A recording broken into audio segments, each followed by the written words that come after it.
Meron akong tutorial tungkol sa busted signal lights. Kapag yung signal light mo, 'di ba apat 'yan? Dalawa sa kaliwa, dalawa sa kanan. Kapag isa sa mga light mo, isa sa mga signal light mo is sira, ganito yung indicator. Pag maayos siya, ganito ang signal light mo. So, slow blinking siya. Slow blinking.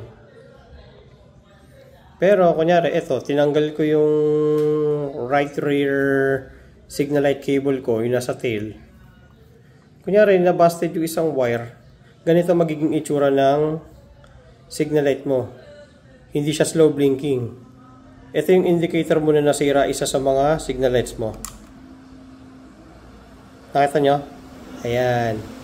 Pass blinking. Pag nag-pass blink yan, ibig sabihin, isa sa right, either front or rear, ang busted na yung wire or grounded na. So, ganyan siya. So, isa dun hindi naiilaw. So, yun lang naman.